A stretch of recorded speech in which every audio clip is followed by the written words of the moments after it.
Hi all invest കേരളയുടെ മറ്റൊരു ചാപ്റ്ററിലേക്ക് എല്ലാ വ്യൂവേഴ്സിനും സ്വാഗതം.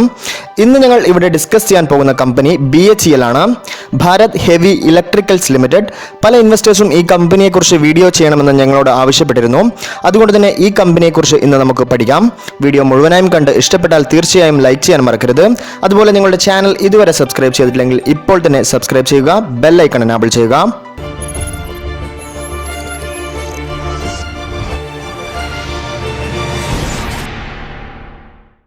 BHEL എന്ന കമ്പനി എന്തിനാണ് ആദ്യം രൂപം കൊണ്ടതെന്ന് ഇൻവെസ്റ്റേഴ്സ് മനസ്സിലാക്കിയിരിക്കേണ്ട ഒരു കാര്യമാണ്. കാരണം ഇന്ത്യക്ക് സ്വാതന്ത്ര്യം കിട്ടിയതിനു ശേഷം ഇന്ത്യൻ ഗവൺമെന്റ് ഫേസ് ചെയ്ത ഏറ്റവും വലിയ പ്രതിസന്ധി എന്നത് ഇലക്ട്രിസിറ്റിയുടെ പോരായ്മയായിരുന്നു. ഇന്ത്യയെ പോലെ ഒരു ഡെവലപ്പ് ചെയ്യുന്ന രാജ്യത്തിന് ഏറ്റവും അത്യാവശ്യമായത് ഇലക്ട്രിസിറ്റി ആയിരുന്നു.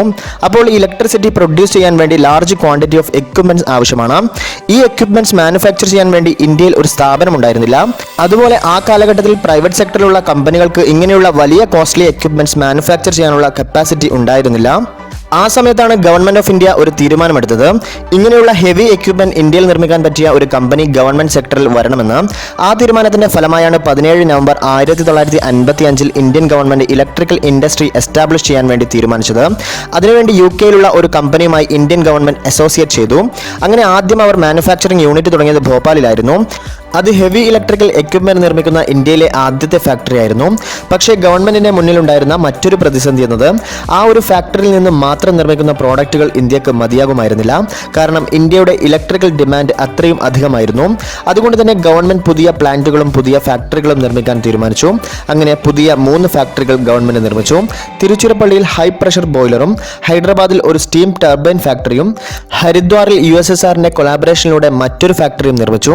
ഈ ഉള്ള എല്ലാ ഫാക്ടറികളെയും കൺട്രോൾ ചെയ്യാൻ വേണ്ടി ഗവൺമെന്റ് പുതിയൊരു കമ്പനി തന്നെ രൂപീകരിച്ചു.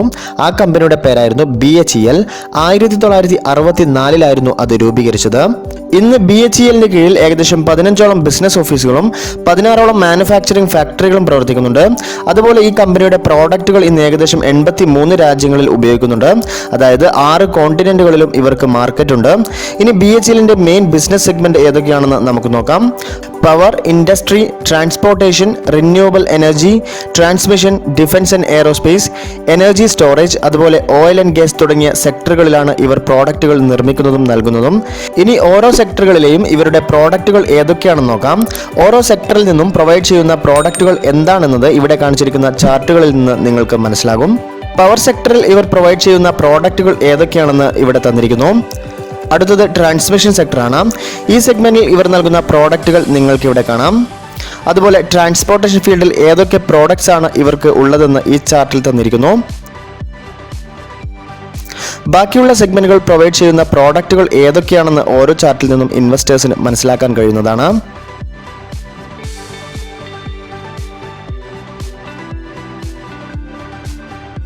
ഇനി ഈ കമ്പനിയുടെ ഷെയർ ഹോൾഡിംഗ് പാറ്റേൺ നോക്കിയാൽ ഏകദേശം 63% പ്രസിഡന്റ് ഓഫ് ഇന്ത്യയുടെ കയ്യിലാണ്.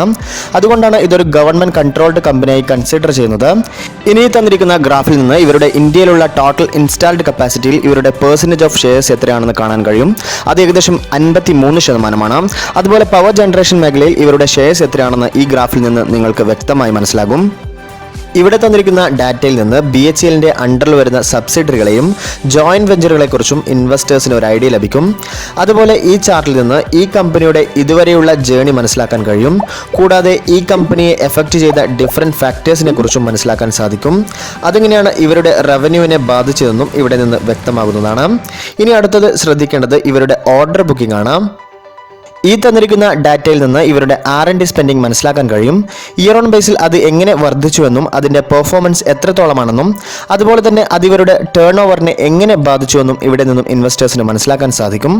പുതിയ ടെക്നോളജീസ് ഡെവലപ്പ് ചെയ്താൽ മാത്രം പോരാ, അതിൽ പാറ്റന്റ് നേടേണ്ടതുണ്ട്. അതിവർ എങ്ങനെ നേടുന്നുവെന്ന് ഇതിൽ നിന്നും നിങ്ങൾക്ക് മനസ്സിലാക്കാം. അത് ഇയർ ഓൺ ബേസിൽ വർദ്ധിക്കുന്നുണ്ട്. അതൊരു പോസിറ്റീവ് കാര്യമായി നമുക്ക് കൺസിഡർ ചെയ്യാം. ഇനി ഈ കമ്പനിയെക്കുറിച്ച് പഠിക്കുമ്പോൾ ഓരോ ഇൻവെസ്റ്റേഴ്സും അറിഞ്ഞിരിക്കേണ്ട മറ്റൊരു കാര്യം എന്ന് പറയുന്നത് ഈ കമ്പനിയുടെ ഡിഫറെന്റ് സെക്ടറുകളുടെ ഓപ്പർച്യൂണിറ്റീസ് എത്രത്തോളമാണെന്നാണ്. ഞങ്ങൾ ഓൾറെഡി ഈ കമ്പനിയുടെ ഡിഫറെന്റ് സെക്ടേഴ്സിനെ കുറിച്ച് സൂചിപ്പിച്ചിരുന്നു.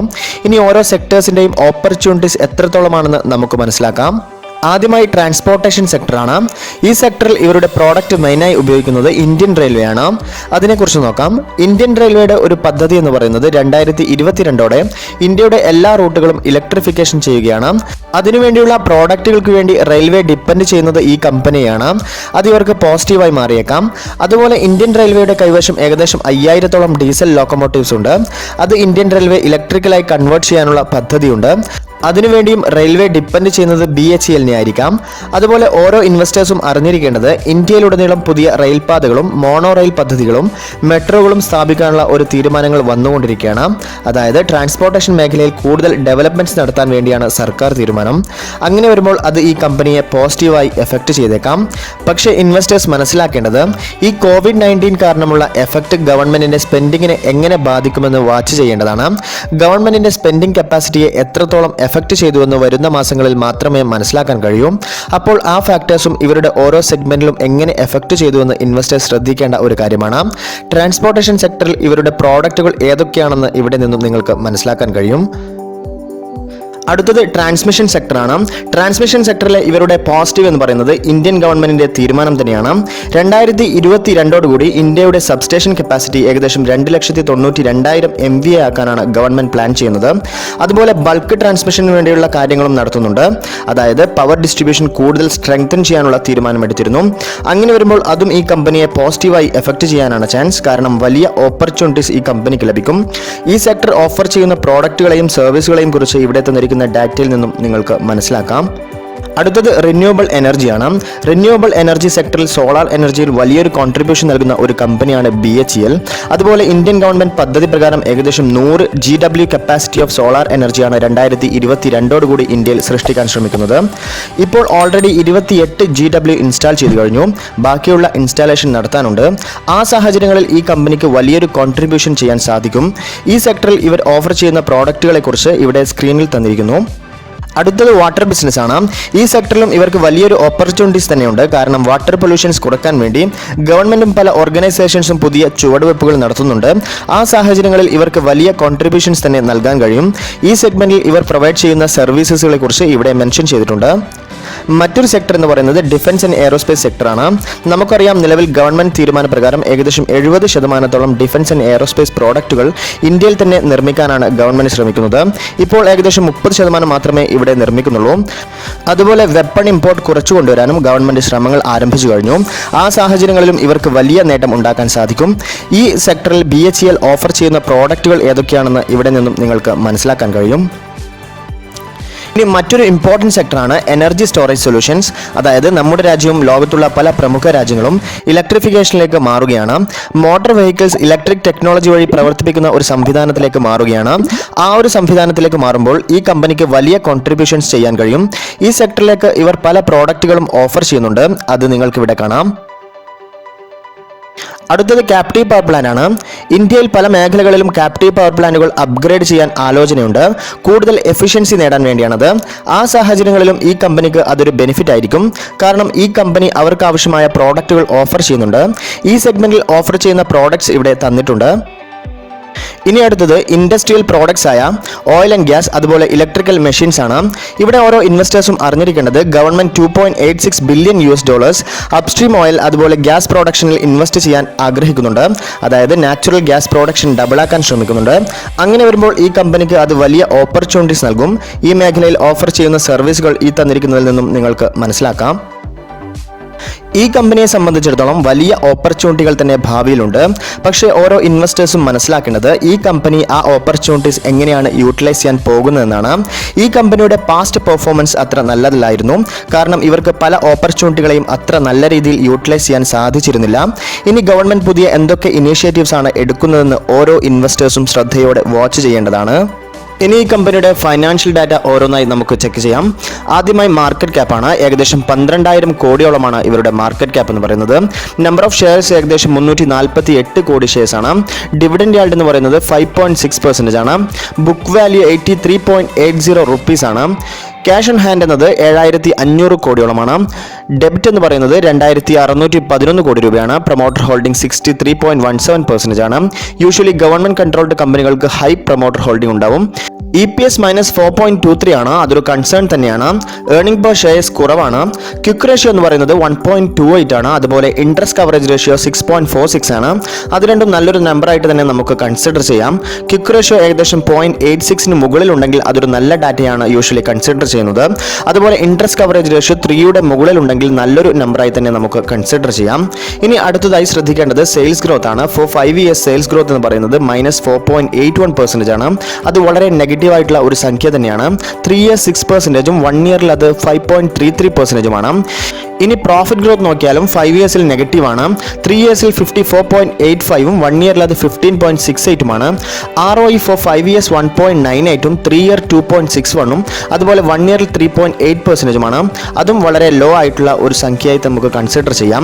ഇനി ROCE നോക്കുമ്പോൾ 5 year 4.07ഉം 3 year 1.46ഉം 1 year 7.3%ഉമാണ്. ഈ ഡാറ്റകളിൽ നിന്ന് നമുക്ക് മനസ്സിലാകുന്നത് കഴിഞ്ഞ ഒരു വർഷമായി കമ്പനിയിൽ ഒരു റിക്കവറി ഉണ്ടായിരുന്നു. പക്ഷേ ഈ കോവിഡ് കാരണം Q4 റിസൾട്ട് കൂടി സ്റ്റഡി ചെയ്യുമ്പോൾ ഓരോ ഇൻവെസ്റ്റേഴ്സിനും മനസ്സിലാകും നിലവിൽ ഈ കമ്പനിയുടെ അവസ്ഥ എന്താണെന്ന്. ഇതിൽ നിന്നും നമ്മൾ പ്രധാനമായും മനസ്സിലാക്കേണ്ടത് ഇവരുടെ ലിമിറ്റേഷൻസ് ആണ്. EBITD മാർജിൻ -5.01 ആണ് ലാസ്റ്റ് 5 years. അതുപോലെ cash flow from operation negative ആണ്. അതുപോലെ ROE 2.61 ആണ്. 3 years അതും നെഗറ്റീവ് ആണ്. Last 3 years poor revenue growth ആണ് ഇവർ കാഴ്ചവെച്ചിട്ടുള്ളത്. നമുക്കിനി കമ്പനിയുടെ profit and loss statement check ചെയ്യാം. ഓൾറെഡി നമ്മൾ മെൻഷൻ ചെയ്തതുപോലെ തന്നെ നെറ്റ് സെയിൽ നോക്കിയാൽ തന്നെ നമുക്ക് മനസ്സിലാകും കമ്പനിയിൽ ഒരു വലിയ ഇംപ്രൂവ്മെന്റ് ദൃശ്യമല്ല. കാരണം സെയിൽസ് ഗ്രോത്തിൽ വളർച്ചയില്ല. അതുപോലെ ഈ ചാർട്ടിൽ നിന്ന് നമുക്ക് മനസ്സിലാകും കമ്പനിയുടെ നെറ്റ് പ്രോഫിറ്റ് എന്ന് പറയുന്നത് ഒരു റെഗുലർ പാറ്റേണിലല്ല പോകുന്നത്. ചില സമയങ്ങളിൽ കമ്പനി പ്രോഫിറ്റിലായിരിക്കും, ചിലപ്പോൾ ലോസിലായിരിക്കാം. അപ്പോൾ അങ്ങനെയുള്ള സ്റ്റോക്കുകളിൽ ഷെയർ വാല്യൂ കൂടാനുള്ള ചാൻസ് വളരെ കുറവാണ്. കാരണം ഓരോ റിസൾട്ട് വരുമ്പോഴും ആ റിസൾട്ട് കമ്പനിയുടെ സ്റ്റോക്ക് വാല്യൂവിനെ എഫക്ട് ചെയ്യാറുണ്ട്. ഇവരുടെ കഴിഞ്ഞ 5 വർഷത്തെ ക്യാഷ് ഫ്ലോ ആണ് ഇവിടെ തന്നിരിക്കുന്നത്. ഇതിൽ നിന്ന് നിങ്ങൾക്ക് മനസ്സിലാകും നെറ്റ് ക്യാഷ് ഫ്ലോ എന്ന് പറയുന്നത് അത്ര നല്ല രീതിയിലല്ല മുന്നോട്ട് പോകുന്നത്. ആകെ നല്ലൊരു ഡാറ്റ എന്ന് പറയുന്നത് മാർച്ച് 2018 ഡാറ്റയാണ്. ഇനി കഴിഞ്ഞ 10 വർഷത്തിനുള്ളിൽ ഈ കമ്പനി എത്ര പെർസെന്റേജ് റിട്ടേൺ നൽകിയെന്ന് നമുക്ക് പരിശോധിക്കാം. 10 years നോക്കുമ്പോൾ ഏകദേശം -89.12% ആണ് റിട്ടേൺ. 5 years നോക്കുമ്പോൾ -78.39%ഉം 3 years അത് -60.44%ഉമാണ്. അതുപോലെ 1 years നോക്കുമ്പോൾ -51.16% ആണ് റിട്ടേൺ. അതായത് ഈ കമ്പനി ഒരുപാട് ഇൻവെസ്റ്റേഴ്സിന്റെ വെൽത്ത് ഡിസ്ട്രോയ് ചെയ്തതായി ഇതിൽ നിന്നും നമുക്ക് മനസ്സിലാക്കാം. ഇവർ ഒരു വലിയ റിട്ടേൺ നൽകി എന്ന് പറയാൻ കഴിയുന്നത് കഴിഞ്ഞ മാസങ്ങളിലാണ്. ഏകദേശം 27.75% ആണ് റിട്ടേൺ നൽകിയത്. അതിനുള്ള മെയിൻ റീസൺ എന്ന് പറയുന്നത് ന്യൂസ് ബേസ്ഡ് റാലി ആയിരുന്നു. ഇന്ത്യ ചൈന ഇഷ്യൂ വരുമ്പോൾ ഇവർക്ക് കൂടുതൽ മെച്ചപ്പെട്ട ഓഫേഴ്സ് ലഭിക്കുമെന്ന ന്യൂസിന്റെ അടിസ്ഥാനത്തിലാണ് ഈ ഒരു റാലി വിസിബിൾ ആയത്. അതുപോലെ ഇൻവെസ്റ്റേഴ്സ് മനസ്സിലാക്കേണ്ടത് വളരെയധികം പൊട്ടൻഷ്യൽ ഉള്ള ഒരു കമ്പനിയാണിത്. പക്ഷേ ആ ഒരു പൊട്ടൻഷ്യൽ യൂട്ടിലൈസ് ചെയ്യേണ്ട എഫിഷ്യൻസി വളരെ കുറവാണ്. അതുതന്നെയാണ് ഈ കമ്പനിയുടെ സ്റ്റോക്ക് വാല്യൂവിനെയും ബാധിക്കുന്നത്. അതുപോലെ ഈ മാർച്ച് 20 Q4 റിസൾട്ട് അനലൈസ് ചെയ്യുമ്പോൾ ഞങ്ങൾക്ക് മനസ്സിലായത് ഇതിന്റെ FIAs ഏകദേശം 0.60%ഓളം ഷെയർസ് റെഡ്യൂസ് ചെയ്തിട്ടുണ്ട്. മ്യൂച്വൽ ഫണ്ട് ഏകദേശം 1.45%ഓളം ഷെയർസ് റെഡ്യൂസ് ചെയ്തിട്ടുണ്ട്. അതുപോലെ DIA ഏകദേശം 2%ഓളം ഷെയറുകൾ റെഡ്യൂസ് ചെയ്തിട്ടുണ്ട്. ഇനി നമുക്ക് ഇവരുടെ Q4 റിസൾട്ട് കൂടി പരിശോധിക്കാം. നെറ്റ് സെയിൽ ഏകദേശം 53%ഓളം ഡൗൺ ആയിട്ടുണ്ട്. അതുപോലെ ഓപ്പറേറ്റിംഗ് പ്രോഫിറ്റിൽ ഏകദേശം 140%ന്റെ ഇടിവ് സംഭവിച്ചിട്ടുണ്ട്. അതുപോലെ ഓപ്പറേറ്റിംഗ് പ്രോഫിറ്റ് മാർജിനിൽ 26%ന്റെ ഇടിവ് രേഖപ്പെടുത്തിയിട്ടുണ്ട്. കൂടാതെ നെറ്റ് ലോസ് എന്ന് പറയുന്നത് 1534 കോടി രൂപയോളമാണ്. ഈ കാര്യങ്ങളിൽ നിന്നെല്ലാം നമുക്ക് മനസ്സിലാകുന്നത് ഈ കമ്പനിയുടെ ഫണ്ടമെന്റൽ അത്ര സ്ട്രോങ് അല്ല. കമ്പനി വലിയൊരു പെർഫോമൻസ് ഇതുവരെ കാഴ്ചവെച്ചിട്ടില്ല. ഇനി വരുന്ന മാസങ്ങളിൽ കമ്പനിയുടെ പെർഫോമൻസ് എങ്ങനെയാണെന്നും ഇവിടെ ഡിസ്കസ് ചെയ്ത ഡാറ്റകളിൽ മാറ്റങ്ങൾ വരുന്നുണ്ടോ എന്ന് ഓരോ ഇൻവെസ്റ്റേഴ്സും ശ്രദ്ധിച്ചുകൊണ്ട് പഠിച്ചുകൊണ്ട് ഈ സ്റ്റോക്കിലുള്ള നിങ്ങളുടെ ഡിസിഷൻസ് എടുക്കാവുന്നതാണ്. നിങ്ങളുടെ അഭിപ്രായങ്ങളും നിർദ്ദേശങ്ങളും ഞങ്ങളെ കമന്റ് വഴി അറിയിക്കുക. അതുപോലെ ഞങ്ങളുടെ ചാനൽ ഇതുവരെ സബ്സ്ക്രൈബ് ചെയ്തില്ലെങ്കിൽ ഇപ്പോൾ തന്നെ സബ്സ്ക്രൈബ് ചെയ്യുക, ബെൽ ഐക്കൺ എനേബിൾ ചെയ്യുക. മറ്റൊരു വീഡിയോയുമായി വീണ്ടും കാണാം.